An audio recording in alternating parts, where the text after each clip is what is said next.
Hello guys, അപ്പോൾ ഇന്നെന്താ ഉണ്ടാക്കുന്നതെന്ന് മനസ്സിലായല്ലോ. അത് തന്നെ കാരമൽ ബ്രെഡ് പുഡിംഗ് ആണ്. അതിന് നമുക്ക് ബ്രെഡ് മസ്റ്റാണല്ലോ, പിന്നെ 2 മുട്ടയും പാലും പഞ്ചസാരയും ഇത് മാത്രം മതി നമുക്കിത് ഉണ്ടാക്കാൻ വേണ്ടിയിട്ട്.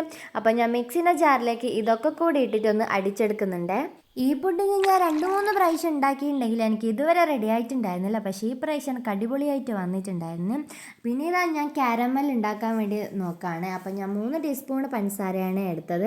പിന്നെ അതിലേക്ക് കുറച്ച് വെള്ളം കൂടി ഒഴിച്ചിട്ട് ഒന്ന് മിക്സ് ചെയ്തെടുക്കണേ. അപ്പോൾ ഇതാ നമ്മുടെ കാരമൽ സോസ് എനിക്കിവിടെ അടിപൊളിയായിട്ട് വന്നിട്ടുണ്ട്.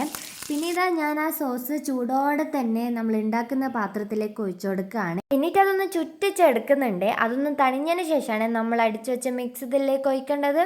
അങ്ങനെ അതൊഴിച്ച് നമ്മൾ പിന്നെ ആവി കയറ്റാൻ വേണ്ടിയിട്ടാണ് വെച്ചത്. എനിക്ക് തീരെ ക്ഷമയില്ലാത്തതുകൊണ്ട് ഇടയ്ക്കിടയ്ക്ക് തുറന്നു നോക്കി അതായോ ഒന്ന് കുത്തി നോക്കലാണ് എൻ്റെ മെയിൻ പരിപാടി. അങ്ങനെ ഇതാ നമ്മുടെ കാരമൽ ബ്രെഡ് പുഡിംഗ് ഇവിടെ അടിപൊളിയായിട്ട് റെഡി ആയിട്ടുണ്ട്. ക്ഷമ വളരെ കുറവായതുകൊണ്ട് ആ ചൂട് തന്നെ ഞാൻ മുറിച്ചെടുക്കുകയാണ്. എന്തായാലും നമ്മുടെ പുഡിങ് നല്ല ടേസ്റ്റ് ഉണ്ടായിരുന്നു. അപ്പോൾ എൻ്റെ വീഡിയോസ് ഇഷ്ടമാണെങ്കിൽ ലൈക്കും സബ്സ്ക്രൈബും ചെയ്യണേ. ബൈ.